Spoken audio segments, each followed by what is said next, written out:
When I met Tim on Pee-wee's Big Adventure, I was in a band. It never occurred to me to become a film composer, but I was a fan of film music since about age 11, and I owe that strictly to Bernard Herrmann. I loved his scores. I think I was about 11 years old when I heard the score to The Day the Earth Stood Still, and it's the first time I noticed film music and a name, and I realized this isn't just there, somebody actually did it. I'll never be Herrmann in my lifetime, but he's the model that I would strive for, just in terms of the use of being inventive and melody and emotional content.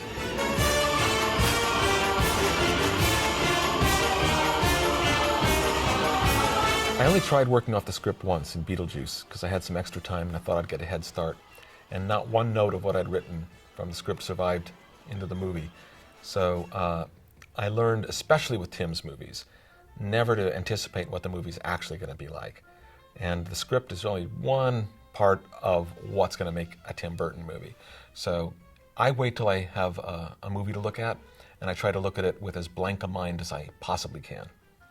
No expectations and no preconceived notion of what it's going to be. I mean, in the same way that Tim clearly gets close to certain characters in his movies, I end up gravitating exactly the same way.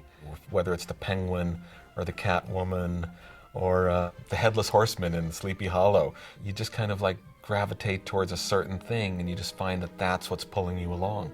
Sometimes you don't know what it's going to be. In Big Fish, clearly, I was trying to follow the trajectory of the story and the main character, but I found thematically I kept falling back to this mermaid character that we kind of meet in this early fantasy that becomes this theme for Helena Bonham Carter's character later, and I don't know why, but I just kept getting drawn to that as a common theme which carried me through. So I never know where it's going to come from, and it just does what it does.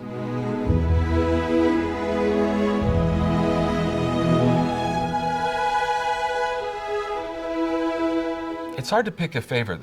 Listening back to everything, which was a very weird experience, there are bits of different scores that are like, oh, I really like that moment or that moment. If I had to pick an overall score, it might be Edward Scissorhands, just probably if nothing else because it was following the intensity of Batman, and we were totally left to our own in this weird world. I had no model, as I never seem to have, of what type of music will fit his films, and it's just a score that I still have very fond memories. It was a very simple kind of experience working on that film with him.